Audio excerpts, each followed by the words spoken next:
O apóstolo Paulo, escrevendo a Timóteo, ele diz na sua segunda epístola, no capítulo 4, eu vou ler dos versículos 2 a 4, na NVI, ele diz o seguinte: pregue a palavra, esteja preparado a tempo e fora de tempo, repreenda, corrija, exorte com toda a paciência e doutrina. Bom, em primeiro lugar, ele nos mostra que pregar a palavra não é apenas inspirar o ânimo e a fé das pessoas com encorajamento. É lógico que isso está implícito. Mas ele também fala de repreensão, ele fala de correção, ele fala de exortação, embora se aplique paciência, mas a exortação tem que ser baseada na doutrina. Qual é a razão de Paulo dirigir essas palavras a Timóteo? Verso 3, ele diz: pois virá o tempo em que não suportarão essa doutrina. Ao contrário, sentindo coceira nos ouvidos, juntarão mestres para si mesmos segundo seus próprios desejos.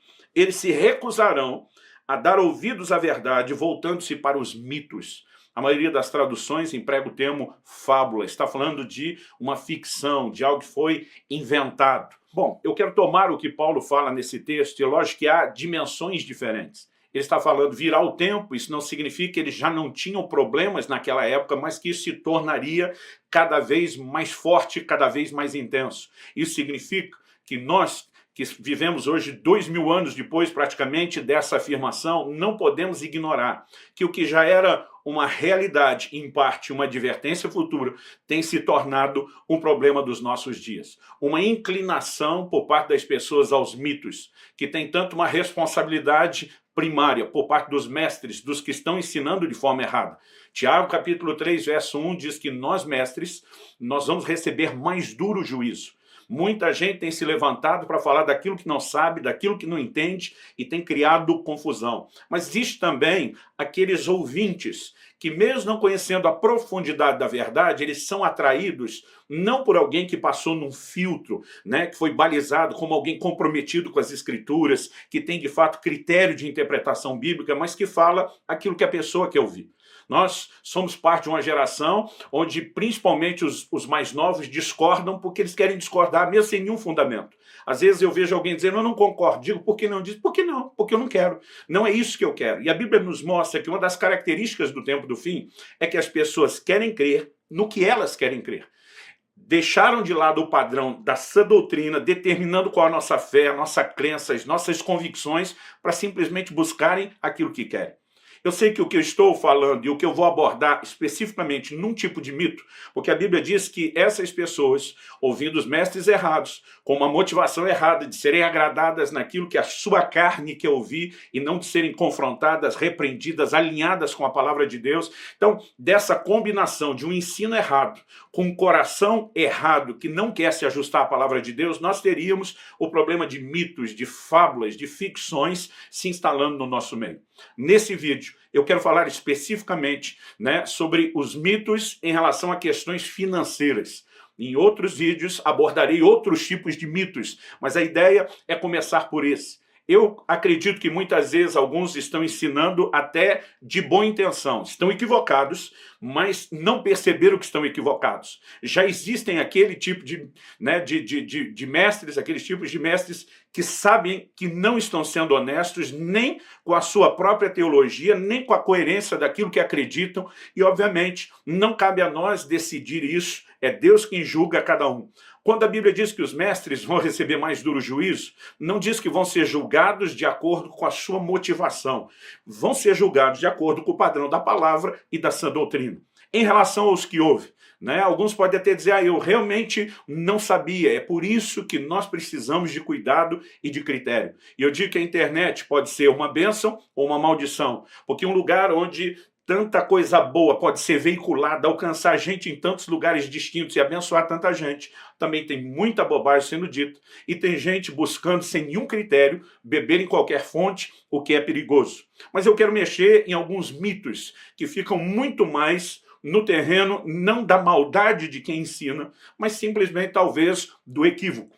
Eu quero abordar especificamente 3 questões que eu percebo que nos círculos evangélicos, é lógico que em alguns meios isso é mais enfatizado, em outros menos, em alguns talvez não sejam, mas eu quero mexer em 3 mitos comuns. Primeiro deles: se você der o dízimo, e se você for fiel no dízimo, né, você nunca será roubado, porque Deus repreende o devorador. Então, em primeiro lugar, vamos reconhecer que essa ideia parte de um texto. Não significa que a forma de avaliar, de analisar ou de interpretar o texto esteja correto. Antes de mais nada, esse não é o assunto da discussão aqui, mas eu quero adiantar. Eu creio no dízimo, eu pratico o dízimo e acredito que todo crente deve ser fiel. Mas ele precisa entender, em primeiro lugar, que a sua contribuição é baseada na fidelidade a Deus, não na troca por uma bênção, nem no medo de uma maldição. Ele deveria ser fiel, independente de haver um retorno bom ou ruim. É lógico que quebra de princípios trazem consequências. Eu costumo dizer que o princípio que você quebra também vai quebrar você. Então, não estou anulando essas coisas. A questão é a forma como lidamos com esse texto, onde Deus está falando a um povo que estava sendo roubado. E Deus não diz nem que era o diabo, né, que estava levando eles àquelas perdas. No livro de Ageu, por exemplo, o Senhor diz: fui eu que fiz isso com vocês, porque vocês priorizaram a vida de vocês de forma egoísta e abandonaram a minha casa, o meu reino e os meus negócios. Então Deus diz: eu julguei vocês esperando que houvesse entre vocês quem se arrependesse. Então, em primeiro lugar, né, Deus não está nem classificando o devorador como um enviado do reino das trevas para minar as finanças do povo. Eu sei que Jesus disse que o ladrão vem para roubar, matar e destruir, e que isso cabe na ação de Satanás, mas isso não significa que toda e qualquer forma de roubo ou perda seja causada apenas por Satanás. Aqui, depois do povo ter sofrido as perdas e se arrependido, Deus diz: agora eu vou repreender o devorador. Deus não está falando de um devorador que nunca entraria na vida do povo. Deus está falando de um devorador que já estava devorando e que agora, por um posicionamento correto, haveria uma mudança de circunstância. Então, em primeiro lugar, mesmo olhando para esse povo da velha aliança, nós não podemos dizer, né, que o dízimo simplesmente mantém toda e qualquer forma de roubo ou de perda fora. Ele pode mudar uma circunstância onde alguém está sendo tocado por aquilo justamente pela quebra de princípio, quando consertou os princípios. Mas a palavra de Deus não entra em contradição. Então nós precisamos entender que toda aparente, eu boto aspas aqui, toda aparente contradição, ela é um desafio de interpretação. Vamos prestar atenção numa declaração do Senhor Jesus que não pode ser ignorada. Mateus capítulo 6, dos versículos 19 a 21 diz: não acumulem para vocês tesouros na terra, onde a traça e a ferrugem destroem e onde os ladrões arrombam e furtam. Mas acumulem para vocês tesouros nos céus, onde a traça e a ferrugem não destroem e onde os ladrões não arrombam nem furtam. Pois onde estiver o teu tesouro, aí também estará o seu coração. Em primeiro lugar, temos que reconhecer que Jesus está falando aos discípulos, aqueles que se tornaram os seus seguidores. Segundo, ele também está falando aos que futuramente se tornariam os seus seguidores. Porque na grande comissão, o Senhor Jesus é muito claro em Mateus 28, quando ele diz, a partir do verso 18 até o 20, ele diz: ide, fazei discípulos nas nações, batizando-os em nome do Pai, do Filho e do Espírito Santo. Ele diz: ensinando-os a guardar tudo quanto eu vos tenho ordenado. E depois no 20 ele diz: eis que estou convosco todos os dias até a consumação dos séculos. Basicamente, Jesus está falando: meu projeto não era momentâneo, só para os dias do meu ministério terreno. Eu, depois da morte, ressurreição, assunção aos céus, eu continuarei com vocês, mas aquilo que eu falei enquanto estive aqui, vocês vão replicar para todos os futuros discípulos, inclusive essa instrução sobre a questão dos tesouros. Quando Jesus está falando não acumulem, essa ideia de acumular, palavra no original grego em tesaurizo, fala de gente que está literalmente amontoando. Obviamente, a palavra de Deus não é contra alguém ter algum tipo de posse. O que Jesus falou para o jovem rico, falou só para ele e para mais ninguém. Paulo, em 1 Timóteo 6,17, orienta, né, o seu discípulo, dizendo: manda aos ricos desse mundo, né, que sejam generosos em dar, prontos a repartir. E não está dizendo que ninguém podia ter coisa alguma, mas que deveria usá-la de forma correta. Então, quando Jesus fala de acumular, a ideia aqui não é não ter, mas é não ter limites para ter.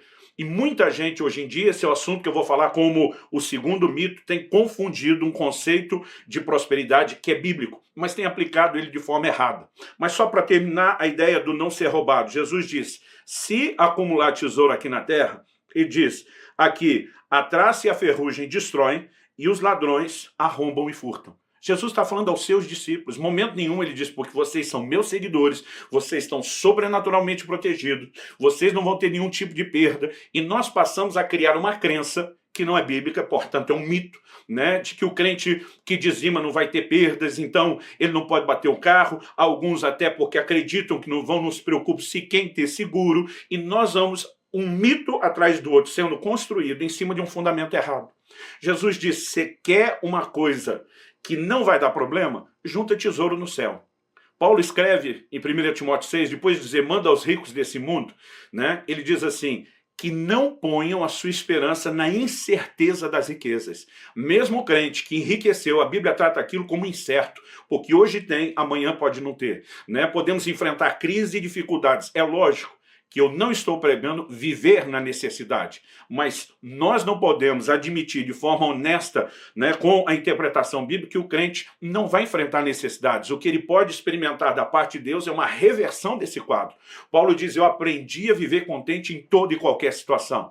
Tanto sei passar necessidade como sei ter em abundância. Graças a Deus ele não estava dizendo que a vida dele era só passar necessidade. Mas alguns saem desse extremo e vão para o outro, como se na nossa vida fosse só abundância. Eu tenho vivido ao longo da minha caminhada momentos de necessidade e de provisão. Surgem novas necessidades, surgem provisão, mas nós não podemos dizer que não haverá necessidades. Nós não podemos dizer que não haverá perdas. E que se houve algum tipo de perda material, isso é totalmente contrário ao plano e ao propósito de Deus. Logo que me mudei a Curitiba e comecei a comunidade de alcance, nossa igreja aqui, eu lembro que depois do primeiro culto de domingo, eu chamei um pastor da cidade, né, com quem sempre nutri muito respeito, para que ele pudesse nos abençoar na chegada à cidade. Era alguém que estava muito tempo antes, que nos desse conselhos. E depois dessa conversa que aconteceu na segunda-feira à tarde, quando saímos, alguém tinha arrombado o vidro do carro, tinha roubado o nosso toca-CDs, na época esses eram os players de música, e inclusive, quando abriram o porta-luva, levaram, né, o que era uma bolsa cheia de CDs de louvor e adoração que nós tínhamos. Quando eu vi aquilo, meu coração ameaçou se entristecer. De repente eu lembrei, peraí, Deus é dono e senhor de tudo. Nós somos apenas mordomos daquilo que é dele. Eu lembro que minha primeira reação foi dizer, Deus, o senhor viu o que fizeram com o seu carro? Eu falei, eu não sei o que o senhor vai fazer, porque você é o senhor de todas as coisas. Mas se fosse eu, ia para cima de quem fez isso. Né? Eu lembro que, na hora, percebendo aquela tentativa de zombaria do inimigo contra a minha fé, eu falei, deixa eu te dizer uma coisa, você não se meteu comigo, você não mexeu comigo, você mexeu com o meu senhor. Eu não sei o que ele vai fazer, mas eu tenho certeza que quem vai ficar no prejuízo não sou eu, é você. Para encurtar a história. Uma semana depois, eu recebo um telefonema de alguém perguntando, você teve seu carro roubado, não teve? Eu pergunto à pessoa, como é que você sabe disso? Eu sequer fiz, né, um boletim de ocorrência do que aconteceu. Ele falou, não, estava dando uma batida numa favela, recuperando material roubado, e eu encontrei seus CDs. Falei, como é que você sabe que é meu? Ele falou, olha, está escrito Luciano e Kelly Subirá aqui em tudo. Ele falou assim, eu não sou crente, mas cheguei em casa, minha mulher minha irmã né? E falei assim, olha o que me deram, porque a turma diz, ninguém vai vir atrás disso, mas você que tem gente crente na sua família, vê se interessa, e me deram. Quando cheguei em casa, né, minha irmã olhou e falou, esse cara é um homem de Deus, já vi ele pregar, se você não devolver isso, você está debaixo de maldição. Falou, eu nem sei quem é o cara. Ela falou, te vira. Ele falou, então, pesquisei na internet, vi uma igreja aqui em Curitiba, onde o senhor tinha pregado, entrei em contato e eles me deram o seu telefone, que nem estava divulgado na lista. Eu perguntei isso para ele também. Então ele falou, eu quero te entregar. Posso levar na sua casa? Eu primeiro desconfiei e falei, não vou dar endereço de casa. Né? Falei, deixa que eu busque. Ele falou, olha, eu trabalho na Honda, em circulação, é mais difícil eu me achar, é mais fácil eu te achar. Peguei, dei o endereço da igreja. Falei, então vá na igreja. E eu estava no outro dia orando, não por essa situação, orando de manhã, antes do horário que ele chegaria. E o Espírito Santo, né, falou ao meu coração que eu deveria ficar atento com o desdobramento de tudo aquilo. Eu lembro que eu falei no dia anterior, eu falei, diabo, não sei o que Deus vai fazer, mas se fosse eu fazer, você devolveu o que você pegou aqui, onde foi tirado. E de repente eu lembrei daquilo, não que tinha que acontecer porque eu falei, mas eu entendi que o Espírito Santo está me fazendo lembrar daquilo, como quem diz, tem algo acontecendo ligado àquilo que você falou.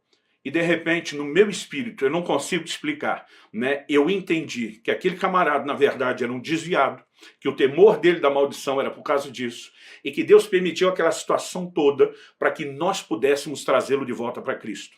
E quando ele chegou a me entregar as coisas, eu agradeci, mas eu lembro que eu olhei para ele e falei, olha, eu não quero te ofender, você está vindo aqui devolver minhas coisas, mas eu falei, você me disse que não é crente, mas o medo que você ficou da maldição quando a sua irmã falou, me faz sugerir que talvez você seja um desviado. Ele baixou a cabeça e falou, não adianta mentir, o senhor é homem de Deus. Eu falei, olha, trabalhando com o que você trabalha, mas tendo conhecido a Deus, vivendo longe dele, eu olhei para ele e falei, a linha não é muito fina, não?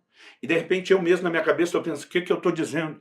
Esse cara vem me trazer as coisas, eu estou insinuando que ele seja corrupto e alguma coisa do gênero. Ele baixou a cabeça e falou, não adianta mentir. Ele falou, pastor, na verdade eu fui o receptor. Eu que comprei esses CDs e o aparelho de CD do craqueiro que arrombou o vidro do seu carro. Né? Ele falou, na verdade não sabia nem como tocar no assunto, mas te trouxe aqui um outro aparelho para te restituir, um outro player aí dos CDs. Eu lembro que eu olhei para ele e falei, você me garante que isso não é roubado? Ele falou, aí o senhor quer demais. Eu falei, então não posso pegar. Ele falou, não, se o senhor não pegar, eu estou debaixo de maldição. Eu falei, se pegar, estou eu sendo cúmplice com você com roubo. E eu lembro que eu aproveitei aquele momento e falei, você quer mesmo ficar livre dessa maldição que você está com medo? Ele falou, quero. Eu falei, eu quero você e a sua família, domingo, que vem na igreja, no primeiro banco. Ele falou assim, não, mas nós vamos numa loja agora, eu te compro com nota, depois eu venho. Eu falei, se você me der esse aparelho com nota e achar que está livre, você não vem. Eu quero você domingo que vem. E graças a Deus, ele e toda a família vieram para o Senhor e já há muitos anos congregam conosco. Aonde eu quero chegar? Alguns acham que o grande lucro do diabo foi roubar um material do crente, que tem um valor material limitado. Para mim, o grande prejuízo do diabo foi ter perdido aquela família justamente por causa do roubo. Nós precisamos entender que é um Deus que tem capacidade de gerenciar até perdas que eu e você enfrentamos para que elas sejam revertidas em lucros que, mesmo que não seja um lucro material para você, pode ser um lucro muito maior para o reino de Deus. Mas nós passamos a ser um povo que avalia ganhos e perdas só em níveis materiais e não conseguimos avaliar a possibilidade de alguém, como essa pessoa que voltou a Cristo por causa desse acontecimento, de que Deus abriria mão do meu aparelho de som, que depois ele me restituiu com algo melhor ainda, né? Mas nós criamos um conceito de não vai acontecer, e esse mito precisa cair por terra. É lógico que eu não estou aqui insinuando que você tem que ficar acreditando que vai ser roubado, né? Eu estou dizendo que se acontecer, o Velho Testamento já dizia, se o Senhor não guardar a cidade, em vão vigia a sentinela. O que é que nós podemos aprender? Primeiro, que nós temos que confiar em Deus, porque senão não adianta os outros recursos. Mas que confiar em Deus também não elimina recursos práticos, como ter uma sentinela na cidade. Então nós precisamos nem excluir Deus dessa história e nem espiritualizar tudo. O segundo mito é o conceito de prosperidade. Eu creio na prosperidade em todas as áreas. Agora, alguns estão confundindo prosperidade com riqueza, alguns estão confundindo prosperidade com avareza, e são coisas distintas. Na terceira epístola de João, no verso 2, ele diz o seguinte, amado, eu desejo que você seja próspero e tenha saúde, assim como é próspera a sua alma. Em outras palavras, João estava dizendo, eu desejo tanta prosperidade. E a palavra traduzida como prosperidade, alguns dizem é só espiritual. Não. A palavra ali, eudu, ela é uma palavra pequena, mas é a junção de outras duas palavras menores ainda. Significa uma boa jornada. Normalmente, quando alguém saía de viagem, e as pessoas naquela época não viajavam para o turismo, não viajavam para visitar parente longe, as famílias cresciam juntos. A maior parte das viagens eram negócios. Então, quando alguém dizia eudu, está dizendo eu desejo que você vá e volte em segurança, em proteção, que os seus negócios vá bem. E ao longo do tempo, esse desejo de boa viagem passou a ser usado para falar de prosperidade material e financeira. Em 1 Coríntios 16, quando Paulo fala sobre contribuição e diz cada um ponha de parte conforme a sua prosperidade, ele usa a palavra eudu. Todo o contexto dela é prosperidade material. Então nós não podemos inventar que é espiritual. Agora João diz, eu desejo que você seja próspero, assim como é próspera a sua alma. Prosperidade começa do lado de dentro. Tem gente querendo viver o acúmulo de riquezas do lado de fora, sem prosperidade do lado de dentro. E hoje em dia estão distorcendo o que a Bíblia diz em termos de prosperidade, que é você ir bem, confundindo isso com riqueza, com acumular tesouro só para si. Na cabeça de muitos mestres e de gente que está procurando quem diga o que eles querem ouvir, prosperidade faz do crente uma espécie de represa. Tudo que chega nele vai parando nele. A prosperidade bíblica não tem esse conceito. A prosperidade bíblica deveria fazer de nós algo parecido com o leito de um rio. A água entra, a água sai, nunca deixa de entrar, nunca deixa de sair. Paulo diz a Timóteo, em 1 Timóteo 6,17, já citei antes, diga aos ricos desse mundo que sejam generosos em dar, prontos a repartir tudo aquilo que Deus nos dá, seja no plano espiritual ou no natural, é algo que Ele espera que a gente compartilhe. Então não podemos usar uma desculpa de prosperidade como uma maneira de espiritualizar e mascarar nossa avareza ou a falta de contentamento. A mesma Bíblia que fala de um Deus que quer nos prosperar, nos ensina a ter contentamento, porque essa é a proteção contra a avareza. Alguém falando sobre a avareza disse o seguinte, tem duas frases, eu quero citar as duas. Uma delas, né, não é necessariamente de um cristão, mas diz: o avarento não tem as coisas, não possui as coisas, são as coisas que o possuem. A questão é onde está o coração. O Salmo 68:10 diz: se as vossas riquezas aumentam, ele não está dizendo isso é um problema, jogue tudo fora, mas ele diz: não ponha nelas o coração. Então, uma outra pessoa diz: errado não é o crente ter dinheiro, errado é o dinheiro ter o crente, seguindo essa lógica. Então, a avareza continua sendo pecado. E muitas vezes nós estamos usando promessas bíblicas para mascarar uma motivação errada do coração. Por exemplo, o ministério é algo bíblico e pode ser desejado. A Bíblia diz que alguém aspira ao episcopado. Mas a Bíblia nos mostra que Simão Mágico estava almejando os dons que ele via na vida dos apóstolos com uma motivação errada. Então nós podemos até desejar a coisa certa com a motivação errada. Em nome da prosperidade, parece que estão dizendo para Jesus vale tudo, né? Até gol de mão, vamos agir de qualquer forma, e nós precisamos ter cuidado, porque esses mitos, eles acabam encontrando lugar na nossa vida, são contrários ao ensino da palavra de Deus e nos colocam na contramão daquilo que Deus tem. Então uma prosperidade sem contentamento, sem generosidade, ela não é bíblica. E nós precisamos ter muito cuidado. E mesmo um Deus que intervém, que supre, que provê, isso não significa, como eu falei anteriormente, que nós não possamos em algum momento passar até por privações e limitações que nos lembram quão efêmero e passageiro são as riquezas terrenas e que nossa meta deve ser sempre o tesouro no céu. O terceiro e último mito. Já vi muitos pregadores na hora da oferta, encorajando as pessoas a darem uma boa oferta e prometendo em nome de Deus que elas vão colher 100 vezes mais. De onde essa ideia saiu? Em Mateus 19:29, nós encontramos as seguintes palavras do Senhor Jesus. E todos os que tiverem deixado casas, irmãos, irmãs, pai, mãe, filhos ou campos, por minha causa, receberão 100 vezes mais e herdarão a vida eterna. Jesus está falando a respeito de gente que havia renunciado a algumas coisas. A casa onde morava, a família com a qual convivia, para segui-lo. Jesus não parava num lugar só, andava de cidade em cidade, e ele tinha comissionado os seus discípulos a depois, quando ele não estivesse mais presente, anunciar o evangelho por toda a terra. Eles estavam virando as costas para tudo que tinham e possuíam. Jesus está dizendo: nenhum de vocês que praticou esse nível de renúncia vai ficar desamparado por conta do seu sacrifício. Então o Senhor diz: vocês vão ter 100 vezes mais casas. Em vez de morar só na casa que você tinha, agora você vai ser acolhido em muitos outros lugares. Você vai ter 100 vezes mais famílias. Isso não significa que um homem poderia casar com 100 mulheres e formar 100 novas famílias. Ele está falando das famílias aonde eles seriam acolhidos ao longo do processo. Então nós pegamos isso e criamos uma matemática. Se você ofertar, Deus retorna 100 vezes mais. Isso acaba virando um mito.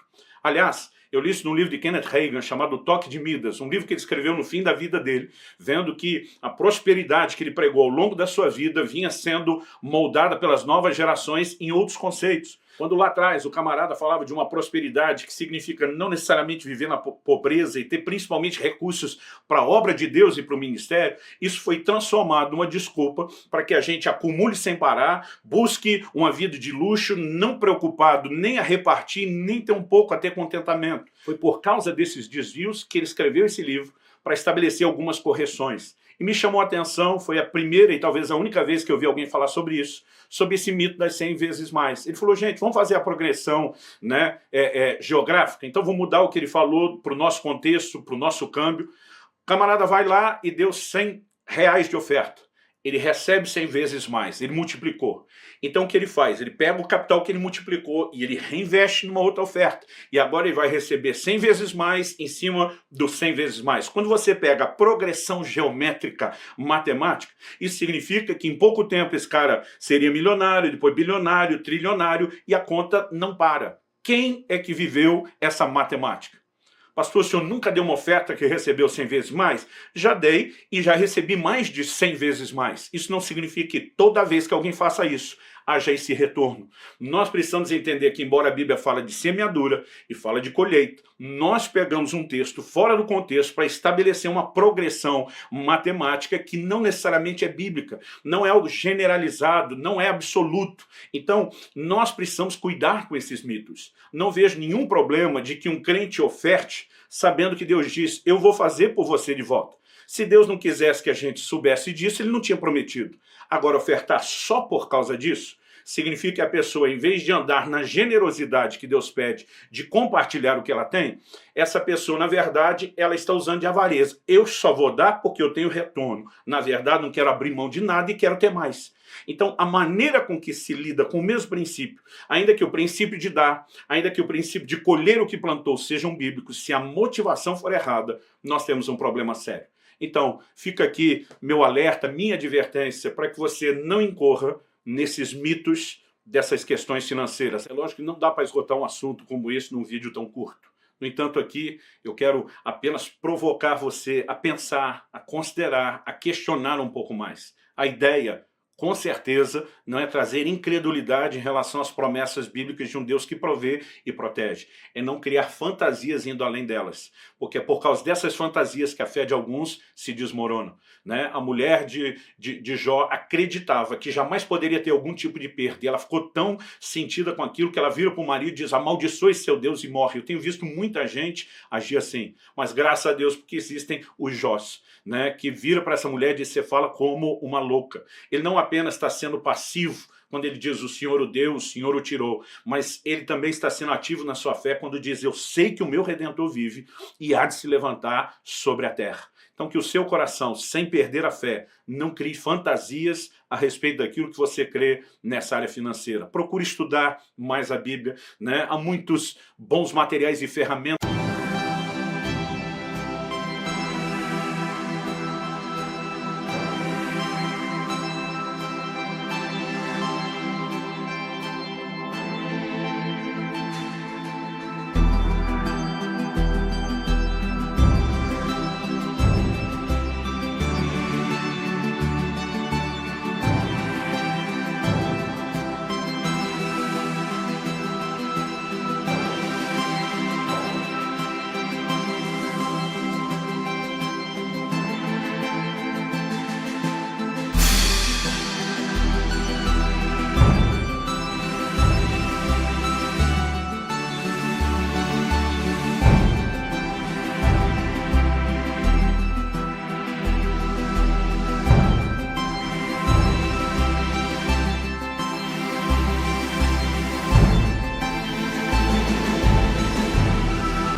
pode te auxiliar, mas vá principalmente à fonte, né? Gaste tempo lendo, principalmente o Novo Testamento, destacando tudo aquilo que se ensina sobre essas questões, e eu tenho certeza que isso vai permitir que a sua fé se torne ainda mais forte e madura.